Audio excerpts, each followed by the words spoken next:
রাত আনুমানিক ৩টার দিকে জুলাই স্মৃতিস্তম্ভে অগ্নিকাণ্ডের ঘটনা ঘটেছে এবং দুর্বৃত্তরা এখানে কেরোসিন তেল ঢেলে হেলমেট পরে এসে এখানে এই জুলাই স্মৃতিস্তম্ভেই আগুন দেয়।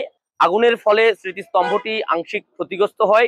নিচে দুপাশে আমরা দেখেছি এখানে কালো হয়ে গিয়েছে এবং ঘটনাস্থলে ছুটে এসেছে ফেনী জেলার police super Habibur Rahman, model থানার ভারপ্রাপ্ত কর্মকর্তা শামসুজ্জামান। আমরা যেটা আপনাদেরকে জানিয়ে দিতে চাই, এখানে পাশেই কিন্তু সিসিটিভি ক্যামেরা রয়েছে। এই সিসিটিভি ক্যামেরা নিয়ন্ত্রিত হয় ফেনী পৌরসভা থেকেই। সিসিটিভি ক্যামেরা পর্যবেক্ষণ করলেই এখানে গতকাল রাতে যারা আগুন দিয়েছে, যারা এই অগ্নিকাণ্ডের সাথে সম্পৃক্ত রয়েছে, তাদেরকে কিন্তু খুব সহজেই পুলিশ গ্রেপ্তার করতে পারবে। এবং এই যে সিসিটিভি ক্যামেরার যে ফুটেজ, সেটি পর্যালোচনা করছে পুলিশ, এমনটা আমাদেরকে জানিয়েছে পুলিশ সুপার হাবিবুর রহমান। তিনি এখানে উপস্থিত হয়েছে। এখান থেকে মডেল থানার দূরত্ব 1 থেকে 150 গজ।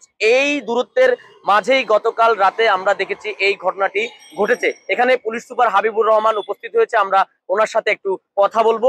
এ বিষয়ে আসলে পুলিশ কি পদক্ষেপ নিচ্ছে সেই বিষয়ে তিনি আমাদেরকে জানাবেন। আমরা জায়গাটা ভিজিট করলাম। আমরা দেখেছি যে আমাদের যেটা ইন্টেলিজেন্স, সেটা হচ্ছে যে আমরা গতকাল রাত্রেই 3টা থেকে 3:30টার মধ্যে কিছু দুর্বৃত্তকারী আমরা সিসিটিভি ফুটেজ দেখেছি যে তারা এখানে আসছে, এসে কেরোসিন তেল ঢালছে, কেরোসিন তেল ঢেলে তারা আগুন দিয়ে চলে গেছে। কিন্তু এটা স্টিলের দিয়ে বলে এটা কিন্তু পড়ে নাই, দেখছেন নিচের কিছু অংশ জাস্ট এই কালো হয়ে গেছে, কিন্তু এটার কোনো ক্ষতি হয় নাই।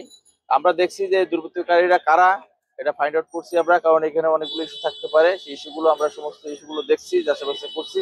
আমরা অচিরে তাদেরকে শনাক্ত করে ধরে ফেলবো আশা করছি। এই ঘটনায় কোনো মামলা হবে কিনা?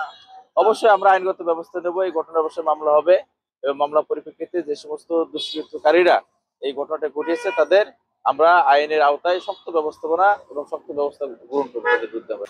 আমরা কথা বলছিলাম ফেনী জেলার পুলিশ সুপার হাবিবুর রহমানের সাথে। তিনি আমাদেরকে যেমনটা জানিয়েছে, এখানে সিসিটিভি ক্যামেরার যে ফুটেজ রয়েছে সেটি পর্যবেক্ষণ করে আসামিদের দ্রুত গ্রেপ্তার করবে পুলিশ, এমনটাই কিন্তু তিনি জানিয়েছেন এবং তাদের বিরুদ্ধে আইনানুগ ব্যবস্থা গ্রহণ করা হবে। এছাড়াও এখানকার যারা স্থানীয় ব্যবসায়ী রয়েছে, যারা জুলাই যোদ্ধা রয়েছে, তাদের সাথেও আমরা কথা বলেছিলাম।